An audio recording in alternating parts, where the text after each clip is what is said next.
나자렛 묵상의 자리에 참여하신 여러분을 환영하며 주님의 이름으로 축복합니다. 오늘 우리가 읽을 말씀은 욥기 11장 1절부터 11절까지의 말씀입니다. 하나님의 말씀 제가 읽겠습니다. 나아마 사람 소발이 대답하여 이르되 말이 많으니 어찌 대답이 없으랴. 말이 많은 사람이 어찌 의롭담을 얻겠느냐. 내 자랑하는 말이 어떻게 사람으로 잠잠하게 하겠으며 내가 비웃으면 어찌 너를 부끄럽게 할 수 있겠느냐. 내 말에 의하면 내 눈은 정결하고 나는 주께서 보시기에 깨끗하다 하는구나. 하나님은 말씀을 내시며 너를 향하여 입을 여시고 지혜의 오묘함으로 내게 보이시기를 원하노니 이는 그의 지식이 광대하심이라. 하나님께서 너로 하여금 너의 죄를 잊게 하여 주셨음을 알라. 내가 하나님의 오묘함을 어찌 능히 측량하며 전능자를 어찌 능히 완전히 알겠느냐. 하늘보다 높으시니 내가 무엇을 하겠으며 스월보다 깊으시니 내가 어찌 알겠느냐. 그의 크심은 땅보다 길고 바다보다 넓으니라. 하나님이 두루 다니시며 사람을 잡아 가두시고 재판을 여시면 누가 능히 막을 소냐. 하나님은 허망한 사람을 아시나니 악한 일은 상관하지 않으시는 듯하나 다 보시느니라. 아멘.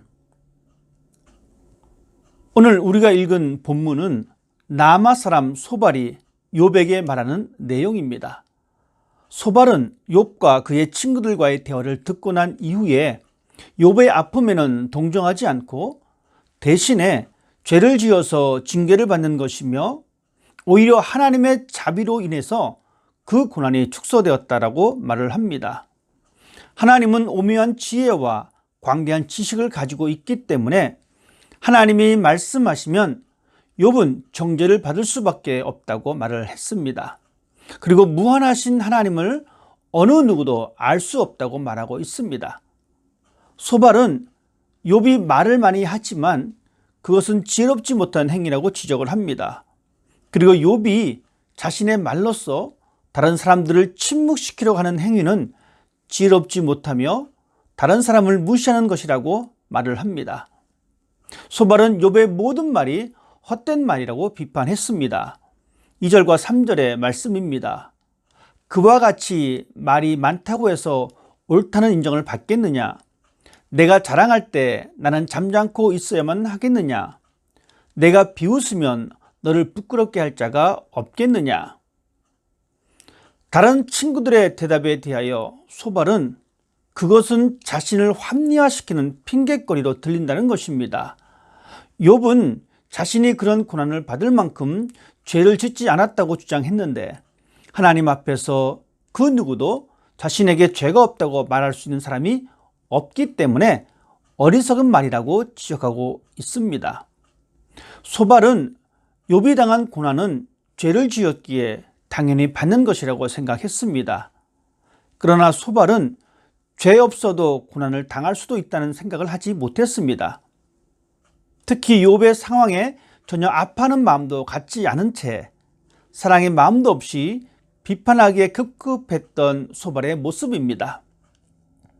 우리의 모습은 어떻습니까? 고난당할 때 우리도 그럴 이유가 없다고 생각합니다. 욥처럼 내가 그렇게 큰 죄를 저지르지 않았다라고 생각합니다. 때로는 소발처럼 내 죄 때문이야 하면서 자신을 한탄하며 자책하기도 합니다. 그렇지만 우리는 욥처럼 생각하거나 소발처럼 생각하고 있을 것이 아니라 하나님 앞에서 겸손해야 합니다. 욥처럼 죄가 없다고 생각할 수도 있지만 그것은 착각입니다. 우리가 어떻게 하나님 앞에서 우리의 작은 의로운 행위를 고백할 수가 있겠습니까? 우리는 여전히 죄성을 가진 사람들입니다. 하나님 앞에서 아무도 자신을 의롭다 말할 수 있는 사람은 없습니다. 오직 죄인임을 고백해야 합니다. 고난 가운데 있을 때 더욱 겸손한 마음을 가져야 합니다. 그리고 하나님의 뜻을 구하고 하나님에게 도움을 구하는 사람이 되어야 합니다. 하나님은 겸손한 사람을 외면하지 않으십니다. 소발은 하나님의 지혜의 오묘함과 지식의 광대함을 말하고 있습니다. 6절 말씀입니다. 지혜의 오묘함으로 내게 보이시기를 원하노니 이는 그의 지식이 광대하심이라. 우리는 하나님의 지혜의 오묘함과 지식의 광대함을 알아 오직 하나님의 말씀을 신뢰하며 겸손하게 살아가야 합니다.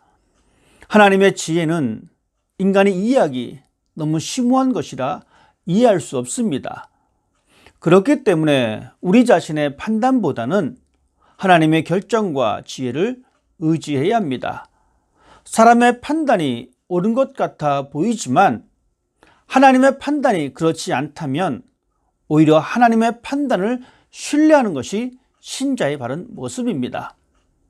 우리가 하나님의 지혜의 오묘함과 지식의 광대함을 기억하고 있다면 하나님을 예배하는 데 더욱 힘쓰는 사람이 될 수가 있습니다.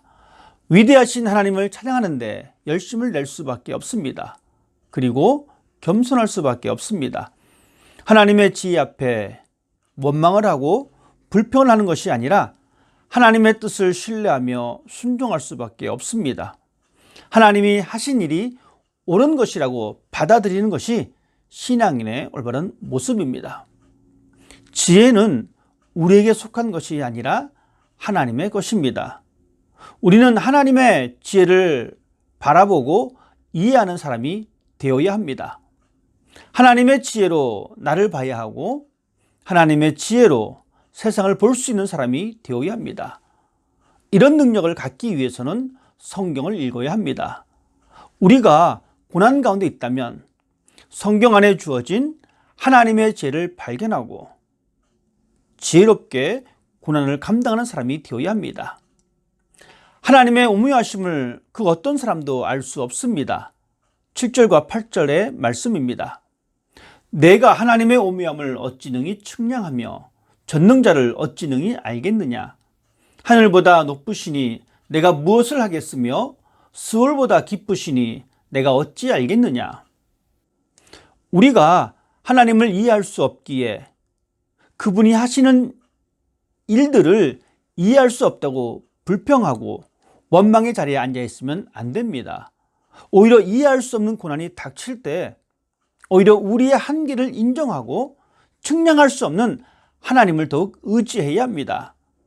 하나님께서는 가장 선한 길로 인도해 주실 것이라는 믿음을 가지고 있는 사람이 되기를 원합니다. 하나님은 측량할 수 없는 분이십니다. 그러나 하나님은 우리를 향한 선하신 계획을 가지고 있습니다. 그 과정 가운데 때로는 고난이 우리 앞에 있을 수도 있습니다. 그러나 이 모든 것이 우리를 온전하게 하시는 하나님의 섭리임을 믿음의 눈으로 바라보면서 두려워하지 말고 낙심하지 말고 하나님의 자녀답게 승리하는 삶이 되기를 주님의 이름으로 축복합니다. 말씀을 생각하며 함께 기도하겠습니다. 하나님 아버지, 우리는 하나님의 오묘하신 계획을 알 수 없습니다. 그렇기 때문에 때로는 불평하며 원망의 자리에 주저앉아 있을 때가 있습니다. 이해할 수 없는 상황에 있을 때에 더욱 하나님 앞에서 겸손한 사람이 되기를 원합니다. 하나님의 뜻을 구하고 도움을 간구하는 지혜를 갖게 하시며 고난을 이해하지 못한다 할지라도 우리를 선한 길로 인도하실 하나님을 신뢰하며 믿음을 잃어버리지 않는 삶을 살아갈 수 있도록 성령님께서 저의 마음을 다스려 주시길 원하며 우리 주님 예수님의 이름으로 기도드립니다. 아멘.